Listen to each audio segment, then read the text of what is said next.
शतक्रतो बभूविथ अथा ते सुम्नमीमहे। ॐ यो भूतं च भव्यं च सर्वं यश्चाधितिष्ठते स्वर्यस्य च केवलं तस्मै ज्येष्ठाय ब्रह्मणे नमः।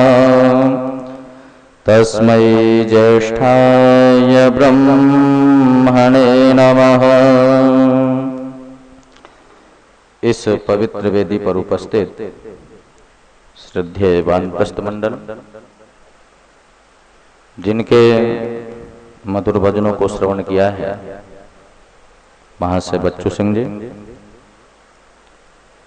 आर्य समाज के समस्त पदाधिकारीगण, पंचभौतिक शरीर पर अवतरित पवित्र आत्माओं, श्रद्धामयी मातृशक्ति,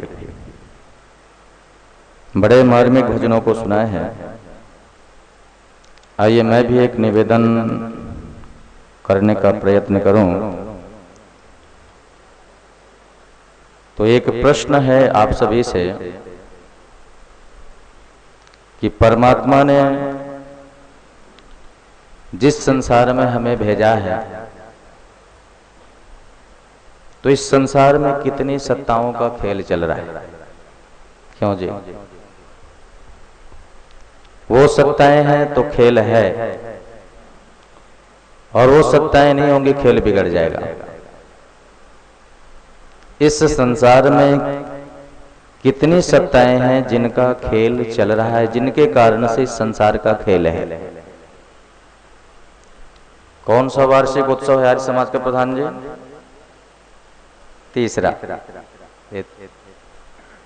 यानी 7-7 दिन के कार्यक्रम हुए हैं। और आर्य समाज से पहले से भी आप लोग जुड़े हुए होंगे। आपसे कोई ये पूछे आर्य समाज का परिचय एक शब्द में दे दो, ज्यादा कुछ नहीं कहना, बस एक शब्द बोलना है, और उसी शब्द से आर्य समाज का संपूर्ण परिचय मिल जाए, तो क्या कहेंगे? क्यों जी? अजय, चलिए मैं बता दे रहा हूं आपको। आर्य समाज का संपूर्ण परिचय यदि आपसे कोई एक शब्द में पूछे तो कह देना त्रैतवाद। क्या कह देंगे? और त्रैतवाद कहते हैं तो आर्य समाज का संपूर्ण परिचय प्राप्त हो जाता है, क्योंकि त्रैतवाद को मानने वाला कौन है? आर्य समाज है। क्योंकि त्रैतवाद की चर्चा वेद में है, और त्रैतवाद का सिद्धांत सर्व सत्य सिद्धांत है, और इस त्रैतवाद के सिद्धांत का कोई खंडन नहीं कर सकता। भले ही वाणी से करे, व्यवहारिक जीवन में इसका खंडन नहीं हो सकता। चाहे मुसलमान हो, चाहे ईसाई हो, चाहे तथाकथित पौराणिक हो। क्यों जी? कह देते हैं ना, हम तो पौराणिक हैं साहब, आप आर्य समाजी, हम पौराणिक। और दूसरी एक और बात कह देते हैं, तुम हो आर्य समाजी, हम हैं सनातनी। मन का बिल्कुल गलत। पौराणिक भी हम हैं, सनातनी भी हम हैं। सत्यार्थ प्रकाश की भूमिका को पढ़ना, और सत्यार्थ प्रकाश की भूमिका में गुरुवर देवदयानंद ने क्या लिखा?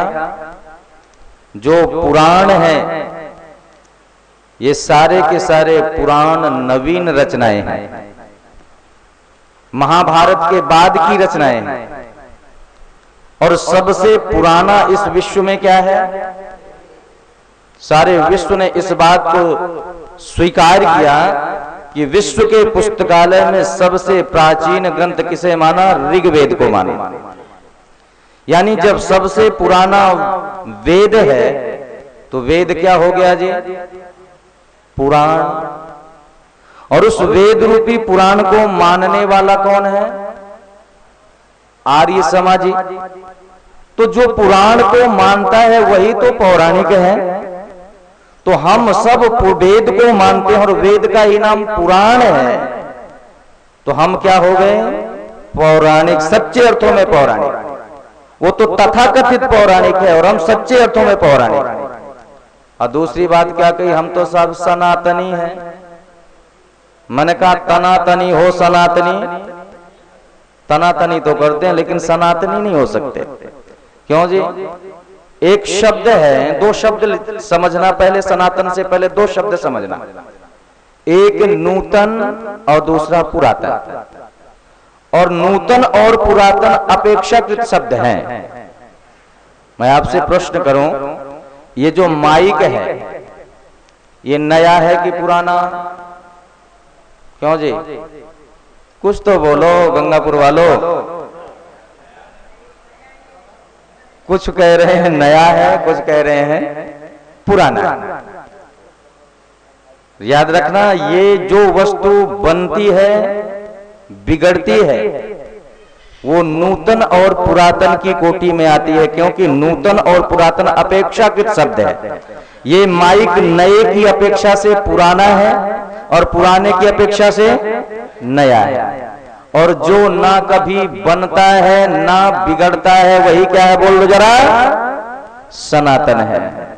ईश्वर ना कभी बनता है ना बिगड़ता है, इसलिए ईश्वर सनातन। आत्मा ना कभी बनता है ना कभी बिगड़ता है, इसलिए आत्मा सनातन। और फिर नूतन पुरातन क्या है? हमारे आपके शरीर बनते हैं तो नूतन और पुरातन की कोटि में आते हैं, नए और पुराने होते हैं। लेकिन आत्मा ना कभी बना है ना बिगड़ेगा, इसलिए आत्मा सनातन है और परमात्मा भी सनातन है। और उस परमात्मा का दिया हुआ वेद ज्ञान बोलो सनातन है। और उसी वेद ज्ञान को धर्म कहा, तो उस वेद रूपी धर्म को मानने वाला क्या है? बोलो जरा। सनातनी है। बाकी सब तनातनी हो। तनातनी तो करते हैं लेकिन सनातनी नहीं हो सकते। तो मैं आपके सामने निवेदन कर रहा था, इस संसार में तीन सत्ताओं का खेल है। त्रैतवाद का सिद्धांत सर्वसत्य सिद्धांत है। इस्लाम जगत में भी इस त्रैतवाद को माना जाता है। क्यों जी? जिस समय निकाह होता है तो कितने बार में? बोल दो, सबको पता, जानते सब हैं। जब निकाह होगा 3 बार कबूल है, कबूल है, कबूल है, बस समझौता हो गया साहब। और तलाक भी कितने बार में? 2 बार में कर लेते साहब। 2 बार तलाक तलाक कह देते, तलाक हो जाता। नहीं, बोले 1 बार तलाक कहेंगे अभी सत्य नहीं है, 2 बार कहेंगे सत्य नहीं है, और 3 बार तलाक तलाक शब्द निकल गया, बोलो सत्य मान लिया गया। अरे यही तो त्रैतवाद का सिद्धांत है, वो भी मान रहे हैं। और पौराणिक जगत में क्यों जी? वहां तो वरदानों की लीला चलती है। किसी से कुछ मांगना हो या किसी से अपनी बात मनवानी हो तो क्या कहते हैं जी? त्रिवाचा भरो, 3 बार कहो। यदि 3 बार किसी बात को स्वीकार कर लिया, कह दिया, तो बात सत्य मान ली गई। 1 बार कहा झूठ है, 2 बार कहा झूठ है और 3 बार कह दिया तो सत्य मान लिया गया। यानी वो भी त्रैतवाद को स्वीकार करते हैं, मानते हैं। तो त्रैतवाद का ही सिद्धांत है। और त्रैतवाद में 3 वो कौन कौन से हैं? एक ईश्वर, दूसरा जीव और तीसरा प्रकृति। इन तीनों का ही खेल इस दुनिया में चल रहा है। अब जब 3 का खेल है और पौराणिक जगत में तो 3 की संख्या को बड़ा ही अशुभ माना। यदि भूल से थाली में 3 रोटियां रख जाएं तो पता नहीं कौन सा पहाड़ टूट पड़ेगा, कौन सी आफत आ जाएगी, कौन सा अशुभ हो जाएगा। तो क्या करेंगे माताएं? 3 यदि रोटियां हैं तो एक टुकड़ा तोड़ करके और रख देंगी, बोलो बस अब शुभ हो गया। अब मनुष्य जब बुद्धिमान है कि पशु? एक बात आपसे पूछना चाहता हूं, बुद्धिमान कौन है? ये मनुष्य बुद्धिमान है। लेकिन बिल्ली यदि रास्ता काट जाए, क्यों जी? वो तो जानवर है, जाएगा ही जाएगा। जब कहीं जाते समय बिल्ली रास्ता काट दे वापस आ जाएगा, जाएगा ही, थोड़ी देर रुकेगा। अब बुद्धिमान, ये बुद्धि का क्या बनेगा? इस दीवाला निकल गया इनकी बुद्धियों का। तो और जब समाधान आर्य समाज देने की कोशिश करता है तो बस यही कहते हैं, ये तो बस खंडन के अलावा कुछ करता ही नहीं साहब। तो मैं आपके सामने निवेदन कर रहा था, शास्त्रकार इन तीनों के लक्षण करते हैं शास्त्रों में। और जब शास्त्रकार ईश्वर का लक्षण करने के लिए बैठे, ईश्वर का लक्षण दे रहे हैं, लक्षण कर रहे हैं कि ईश्वर कैसा है, ईश्वर का स्वरूप क्या है। और योग दर्शन में ईश्वर का एक सुंदर स्वरूप बताया। बोले ईश्वर कैसा है, ईश्वर का स्वरूप क्या है? तो योग दर्शन में एक सूत्र दिया, क्लेश कर्म विपाका शैरा परामृष्टा पुरुष विशेष ईश्वर।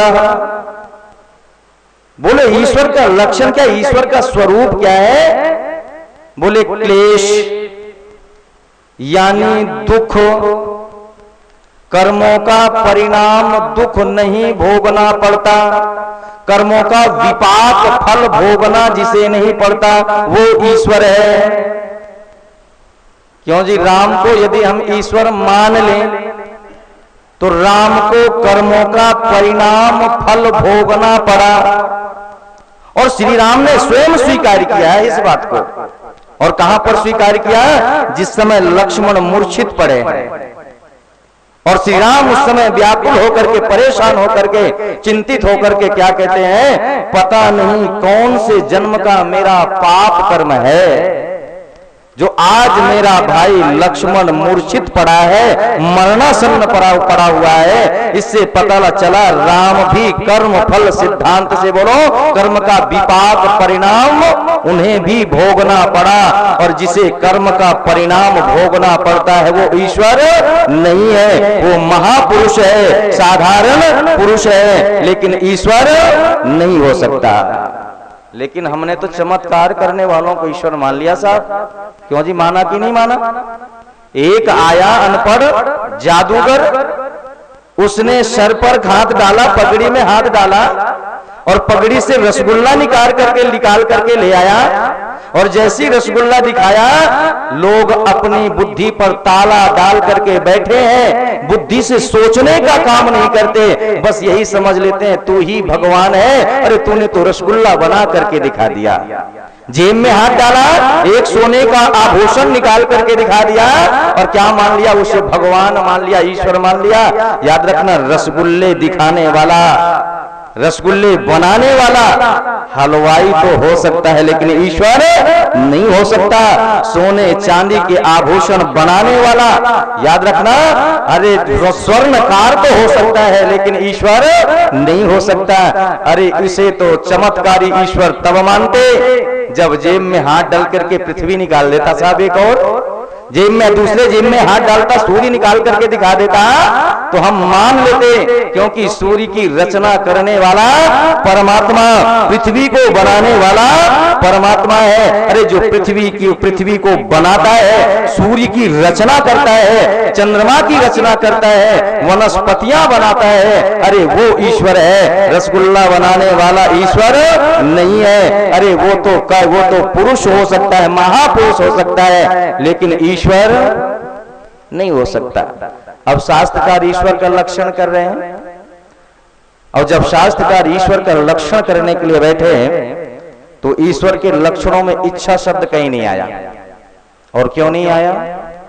क्योंकि ईश्वर पूर्ण है, और पूर्ण की अपनी कोई इच्छाएं नहीं होती। लेकिन विडंबना तो इस बात की है, मैंने सोचा कि मेरी अपनी इच्छाएं होती हैं। क्यों जी? पड़ोसी के पास में कार देख ली बढ़िया वाली, तो क्या सोचा, इच्छा हो गई मेरे पास भी कार हो। बढ़िया मकान देख लिया, बोलो मेरे पास भी मकान हो। यानी मैंने सोचा मुझे कार की आवश्यकता है, कार की इच्छा है, और मुझे मकान की इच्छा है। वस्त्रों की इच्छा है, भोजन की इच्छा है, तो ईश्वर को भी कार की आवश्यकता होगी, मकान की आवश्यकता होगी, वस्त्रों की आवश्यकता होगी, भोजन की आवश्यकता होगी। तो हमने क्या किया, उसके लिए मकान बनाने शुरू कर दिए। और ईश्वर के मकान किस रूप में बनाए? मंदिरों के रूप में। हमने क्या सोचा, ये मंदिर ही ईश्वर का मकान है, और उस सर्वव्यापक ईश्वर को कैद कहां मान लिया? मंदिर में मान लिया। और यदि सर्वव्यापक मान करके चलते तो हो सकता है हम पाप कर्म से बोलो बच जाते, मांसाहार करने से बच जाते, कत्ल करने से बच जाते। क्यों? हम बाजार में गए, मंदिर से मांस खरीद करके ले आए साहब, हाथ में मांस की थैली लगी है और सामने मंदिर दिखाई दिया, श्रद्धा के भाव जगे, बोले मंदिर में भगवान के दर्शन कर लो, और मांस की थैली हाथ में लगी है। तो क्या किया आपने? मंदिर में प्रवेश करने से पहले मंदिर के गेट के बाहर ही मांस की थैली रख दी। और ऐसे नहीं चले गए साहब, पानी से अच्छी प्रकार से हाथ धुल लिए, पैर धुल लिए, और कुछ छींटे हाथ की ऊपर भी पानी के मार लिए। बोले अब पवित्र हो गए, अब चलो। क्यों भाई? ये क्या मान्यता है? हमने ये सोचा कि मंदिर के अंदर ही केवल भगवान है, बाहर नहीं है। और यदि सर्वव्यापक मान लेते तो मांस खरीद करके बोलो नहीं लाते। आज पाप क्यों बढ़ा? क्योंकि परमात्मा को हमने सर्वव्यापक नहीं माना, परमात्मा को हमने मंदिर में कैद मान लिया है, बंद मान लिया है। क्यों? क्योंकि मैंने सोचा मुझे मकान की आवश्यकता है तो परमात्मा को भी होगी, तो हमने मकान बना दिए, मंदिर बना दिए, और मंदिर में ताला, बोले कैद रहना, बाहर मत निकलना, मेरे पाप कर्म को देखना मत। लेकिन निवेदन करना चाहता हूं, मैंने सोचा मुझे वस्त्रों की आवश्यकता है, तो बोलो एक पाषाण को ईश्वर मान लिया और उसे वस्त्र पहनाने प्रारंभ कर दिया।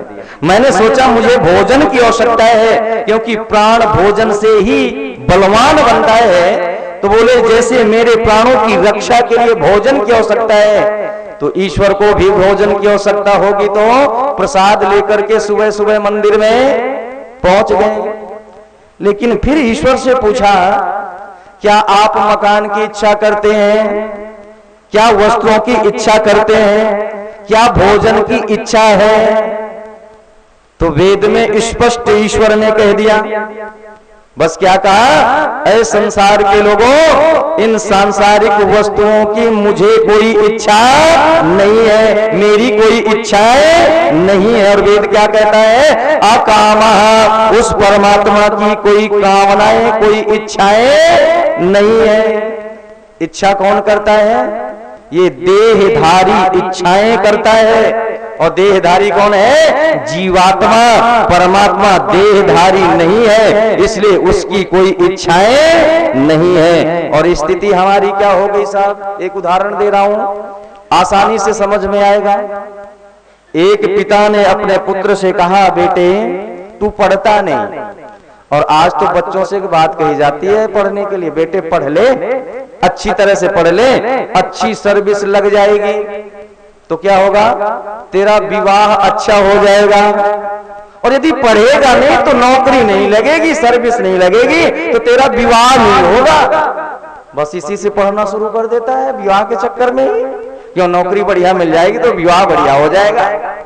लेकिन उस पिता ने जब कहा, बेटे तू पढ़ता नहीं और पढ़ेगा नहीं तो अच्छे अंक लेकर के पास नहीं होगा, तो बोले क्या करो? बोले बेटे यदि इस वर्ष अच्छे अंक लेकर के उत्तीर्ण हो जाएगा, पास हो जाएगा, तो मैं तुम्हें इनाम दूंगा, पारितोषिक दूंगा। क्यों जी? बच्चों से प्रायः घरों में भी कहा जाता है, बेटे तू पढ़, अच्छे अंक लेकर के पास हो जा, उत्तीर्ण हो जा, तुझे क्या दिला देंगे? कंप्यूटर, तुझे एक्टिवा दिला देंगे, तेरे मरने का जल्दी से साधन दिला देंगे। बड़ी विचित्र स्थिति हो गई। 13-13, 14-14 साल के बच्चे एक्टिवा लेकर के ऐसी तेज स्पीड से जा रहे हैं, स्वयं मर रहे, दूसरे को भी मार रहे हैं। अभी एक मेरा मित्र है, बेचारा मेडिकल का काम है, बहुत अच्छा काम है उनका, सरकारी अस्पताल के पास में। वो सरकारी अस्पताल में किसी मरीज को देख करके आ रहा था, एक 13-14 साल का बच्चा आया, पीछे से इतनी स्पीड में आया, पीछे से मारा, उसका भी पैर तोड़ करके चला गया। और ये तो कहो कि स्वयं तो बच ही गया। अब लोगों ने पकड़ लिया तो उन्होंने कह दिया, समझदार थे वो बेचारे, बोले ये बच्चा, इसको क्या पीटोगे, पिटाई करोगे, इसको जाने दो। मैं निवेदन कर रहा था, बच्चों से हम प्राय कहते, बेटे पढ़, तुम्हें इनाम मिलेगा। उसने भी कह दिया, बेटे यदि प्रथम श्रेणी से उत्तीर्ण हुआ, अच्छे अंक लेकर के पास होगा तो इनाम मिलेगा। तो बच्चे ने पढ़ाई शुरू कर दी, पढ़ाई की, परीक्षा की घड़ी आई, परीक्षाएं भी दे दी, और परीक्षा के पश्चात परीक्षा का परिणाम निकला, फल निकला, और परीक्षा का परिणाम जब देखने के लिए गया तो वह बच्चा प्रथम श्रेणी से उत्तीर्ण हुआ था। और परीक्षा के परिणाम को लेकर के दौड़ता हुआ पिता के पास में आया, और पिता के पास आकर के कहता है, पिताजी मैं प्रथम श्रेणी से उत्तीर्ण हुआ हूं, आप मेरा इनाम मुझे दे दो। तो पिता ने भी देखा था परिश्रम करते हुए, पढ़ते हुए, तो पहले ही परीक्षा के परिणाम आने से पहले ही पिता ने पारितोषिक की व्यवस्था कर ली थी। बाजार में गए, बाजार से बढ़िया कीमती महंगे 4 जोड़े कपड़ों को पिता खरीद लाया, और जैसे ही बेटा आया, परीक्षा का परिणाम दिखाया, बस पिता ने उन वस्त्रों को आगे बढ़ा दिया, बेटे यही तेरा इनाम है, यही तेरा पारितोषिक है। उन वस्त्रों को लेकर के पुत्र चला गया। लेकिन एक दिन बड़े पवित्र भाव आए कि मेरे पिता कितने अच्छे हैं, मेरी प्रत्येक सुविधा का ध्यान रखते हैं, जब शुल्क की आवश्यकता होती है तो शुल्क ला करके देते हैं, और घर में भोजन की व्यवस्था करने वाले भी कौन है? मेरे पिता है। और कैसे स्वभाव वाला मेरा पिता है, बड़े पवित्र स्वभाव वाला मेरा पिता है। तो ऐसे पिता की मैं पूजा करना चाहता हूं। और पूजा किससे करूं? क्योंकि पूजा के लिए 3 का होना आवश्यक है, और 3 वस्तुएं कौन सी हैं? एक पूजा करने वाला, दूसरा पूजा की सामग्री, और तीसरी जिसकी पूजा की जानी, पूजा होनी है वो पूज्य, पूजक और पूजा की सामग्री। इन तीनों के बिना बोलो पूजा पूरी नहीं होती। बोले अब मेरे पास पूजा करने वाला तो मैं हूं और पूज्य मेरा पिता है, अब पूजा की सामग्री मेरे पास में नहीं है। क्यों? क्योंकि अभी जो कुछ भी वर्तमान में मेरे पास है वह सब किसका है? पिता का है। और पिता की वस्तु पिता को देकर के पिता की पूजा नहीं हो सकती। बोले कोई ऐसी वस्तु हो जो मेरी अपनी हो, जिससे मैं पूजा कर सकूं। अब विचार कर रहा है तो उसे समाधान भी मिला। बोले सारी की सारी वस्तुएं तो पिता की हैं, मकान भी पिता का है, अभी जमीन भी पिता की है, बैंक में जो पैसा है वो भी तो पिता का ही है, सब कुछ पिता का है, अभी मेरा अपना कुछ नहीं है। बस उसे समाधान मिला, सब कुछ तो पिता का है, लेकिन जिन वस्त्रों को मुझे पिता ने दिया है वे वस्त्र किसके हैं? मेरे अपने हैं। क्यों? मैंने पढ़ाई में मेहनत की, अच्छे अंक लेकर के पास हुआ तो मुझे मिला, इस पर मेरा अपना अधिकार है। इसलिए विचार करता है बस इन्हीं वस्त्रों से पिता की पूजा करूंगा। उन वस्त्रों को लेकर के पिता के पास में खड़ा हो गया और पिता से कहता है, पिताजी मैं आपकी पूजा करना चाहता हूं, और पूजा के लिए क्या लेकर के आया हूं? ये वस्त्र लेकर के आया हूं। तो बस एक प्रश्न आपसे पूछना चाहता हूं, ठीक से उत्तर दे देना। वह पुत्र अपने पिता की पूजा कर रहा है अथवा नहीं कर रहा है? क्यों जी, कुछ तो बोल दो गंगापुर वालों। अजी पता नहीं, सोच रहे कहीं गड़बड़ न हो जाए।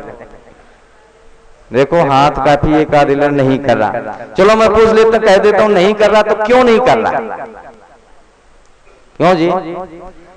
वाह, ये तो मान लिया आपने कह दिया नहीं कर रहा, तो क्यों नहीं कर रहा? अजी चलिए, वह पुत्र अपने पिता की पूजा नहीं कर रहा। और क्यों नहीं कर रहा? क्योंकि जिन वस्त्रों को लेकर के पुत्र गया है वे वस्त्र छोटे हैं और पिता का शरीर बोल दो जरा बड़ा है।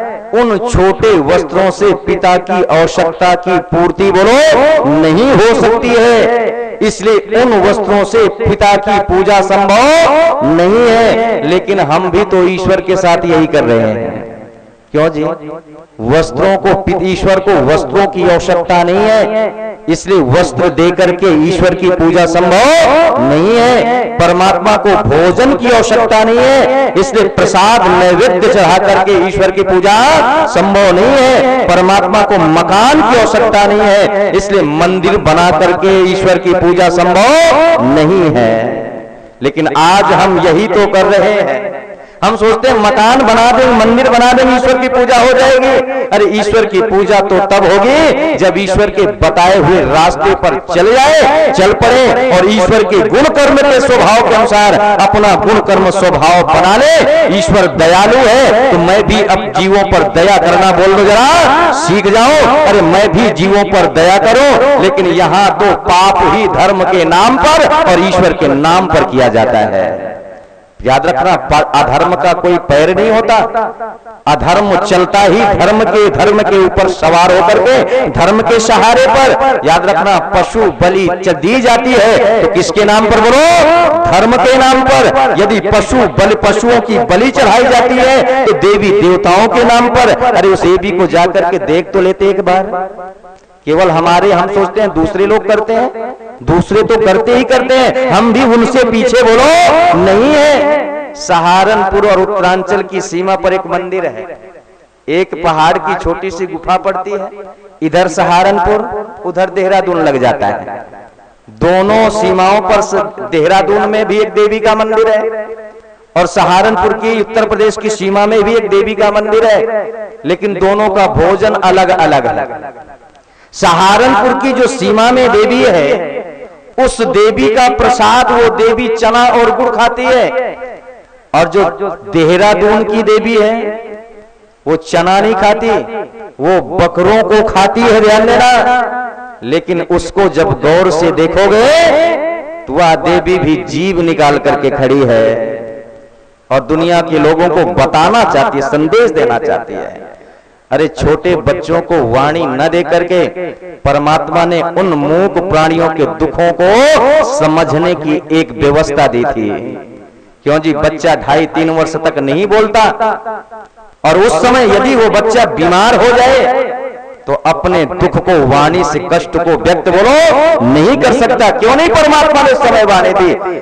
अरे याद रखना, उन बच्चों को, छोटे बच्चों को बोलने की शक्ति उस समय इसलिए नहीं दी कि यदि ये बच्चे को देखेंगे ये बड़े लोग तो उन पर भी दया करेंगे, लेकिन उन मूक प्राणियों पर जो सारे जीवन भर बोलो अपने दुख को नहीं बता सकते हैं, उनके दुखों को कभी समझ नहीं पाया। अरे हमारी उंगली थोड़ी सी कटती है तो हमें दर्द होता है, लेकिन जिनकी गर्दन पर ये छुरियां चलती है तो क्या उनको दर्द नहीं होता होगा? उनको कष्ट नहीं होता होगा? और किसके नाम पर? अरे अपने त्योहारों के नाम पर, देवी देवताओं के नाम पर हमने, और एक संप्रदाय ने बोलो अपने त्योहार के नाम पर लाखों करोड़ों मूक प्राणियों का बोलो कत्ल कर देता है। तब हमारे राजनेता एक बार भी ये नहीं कहते कि वातावरण को दूषित मत करना, लेकिन जब होली और दिवाली आएगी ये सारे के सारे ये मेढक रूपी खद्दरधारी खड़े हो जाएंगे। सब लोग बोलेंगे मीडिया के सामने, पानी बर्बाद मत करना। क्यों? क्या हो जाएगा? बोले सूखा पड़ गया, पानी की कमी है। और जैसी ही दिवाली आएगी बोले ये आतिशबाजी मत छुटाना। क्यों? क्योंकि वातावरण दूषित होगा। हमसे तो कहा जाता है, लेकिन उनसे भी जाकर के एक बार कह देते, ऐ लोगों, अरे इन बकरों को मत काटना क्योंकि वातावरण दूषित होता है, इससे बीमारियां फैलती हैं। लेकिन वहां किसी की हिम्मत बोलो नहीं पड़ती है और मूक प्राणियों का कत्लेआम कर दिया जाता है। किसके नाम पर बोलो? वो भी तो धर्म मानते हैं। और कलकत्ता में भी तो एक देवी के नाम पर आप काटते हैं, उसको भी तो धर्म मानते हैं। और उस देवी को देख लेना जरा, कैसी खड़ी है, जीभ निकाल करके खड़ी है। आप सबके घरों में छोटे बच्चे होंगे, और कुछ दिन तो मेरी बेटी भी मिट्टी खाती थी। वो तो दीवालों को तोड़ तोड़ करके खाने लगी थी।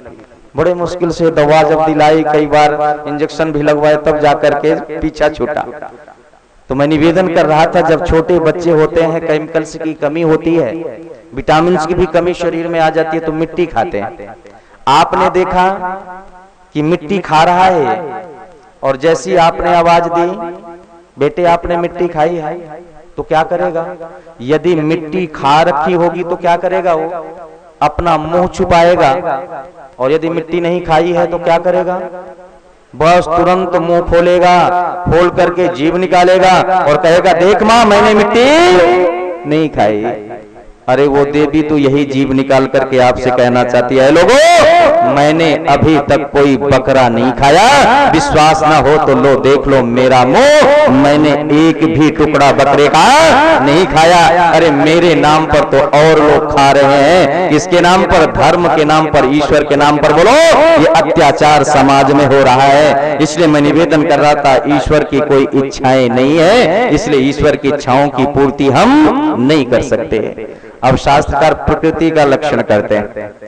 अब प्रकृति के लक्षणों पर भी इच्छा शब्द नहीं आया, ध्यान देना। ईश्वर पूर्ण और ये प्रकृति भी पूर्ण है। ईश्वर सर्वज्ञता में पूर्ण है तो प्रकृति जड़ता में पूर्ण है। और आप सभी जानते हैं, जड़ वस्तु की अपनी कोई इच्छाएं नहीं होती। अब आ जाना जरा जीवात्मा का लक्षण शास्त्रकार कर रहे हैं। न्याय दर्शन के ऋषि जीवात्मा का लक्षण करने के लिए बैठे। तो जीवात्मा का लक्षण कहां से प्रारंभ होता है साहब? जीवात्मा का लक्षण ही इच्छा से प्रारंभ हुआ। ये जीवात्मा इच्छा करता है। और किसकी इच्छा करता है? सुख की करता है कि दुख की? प्रधान जी, अब यहां पर दो पंक्तियां लगा दो साहब। ये कह देना, ये निर्मल बाबा के पास क्यों चले गए लोग? ये चौकियां क्यों लाखों रुपए की बिठाए लगवाए? क्योंकि सुख की इच्छा है। तो यहां पर दो पंक्तियां यदि लगा दी जाए और एक सूचना वहां पर टांग दी जाए, लगा दी जाए, ये सुख की है और ये, तो कोई गंगापुर में है ऐसा व्यक्ति जो यहां आकर के खड़ा हो? सारे के सारे कहां आ जाएंगे? सारे के सारे यहां पर खड़े होंगे। क्यों? क्योंकि सभी को सुख की इच्छा है। तो क्या ये सुख की जब इच्छा है, सुख चाहिए, तो क्या ये सुख बाजार में बिकने वाली वस्तु है क्या? यदि बाजार में बिकती होती तो जितना अधिक पैसे वाला होता बाजार में जाता और सुख को खरीद करके ले आता। सबसे ज्यादा सुखी कौन होता? पैसे वाला होता। लेकिन जब पैसे वाले को भी रोते हुए पाया, दुखी देखा गया, परेशान देखा गया, तो पता चला ये सुख पैसे से मिलने वाली वस्तु नहीं है, बाजार में बिकने वाली वस्तु नहीं है, सुख की कहीं दुकानें नहीं है। दुकानें सजी होती तो सब ले आते, खरीद ले आते हैं। लेकिन पैसे वाला भी दुखी। उन पैसे वालों से अच्छे तो आप लोग हैं, ध्यान देना। एक रिक्शा चलाने वाले को कभी देखना, पैसे वाला बढ़िया डनलप का गद्दा है, एसी चल रही है, किसी चीज की कोई कमी नहीं है, एसी में भी वातानुकूलित में भी जाग रहा है, नींद नहीं आ रही। और एक रिक्शा चलाने वाला, जरा ध्यान देना, बीच सड़क के किनारे फुटपाथ में रिक्शा खड़ा किया उसने, और उसके लिए बिस्तर भी नहीं है, ध्यान देना। उसी रिक्शे में बोलो आराम की चैन की नींद सोता है। वो बोलो वो सुखी है, या पैसे वाला जो एसी में भी बोलो जाग रहा है। और हम आप तो बहुत ही उनसे, पैसे वालों से बढ़िया सुखी हैं। क्यों? हम तो बादाम भी खा लेंगे, काजू भी खा लेंगे। आज समाज वाले खूब काजू खिला रहे साहब। मैं तो कह रहा हूं यहाँ 12 महीने कार्यक्रम चलता रहे, काजू खाने को मिलेंगे। तो मैं निवेदन कर रहा था, हम काजू खा करके भी हजम कर लेंगे, रात में दही भी खा लेंगे, नुकसान नहीं करेगा, मीठा भी खूब खा लेंगे, नुकसान नहीं करेगा। लेकिन श्रीमान जी, यदि रात को दही खा लें, दिन में भी दही खा लें, नुकसान, डॉक्टर के पास जाना पड़ेगा। यदि मीठा खा लिया तो शुगर और बढ़ जाएगा, 250-300 शुगर पहले से और भी बढ़ जाएगा, क्योंकि पहले से इतना मीठा खा रखा है। कुछ लोग कहते हैं कि मीठा खाने से ही शुगर होता है। मैंने कहा बिल्कुल गलत। यदि शुगर होता है तो टेंशन से, परेशानियों से शुगर होता है। और उन्हें कितनी परेशानी है, ध्यान देना। उनका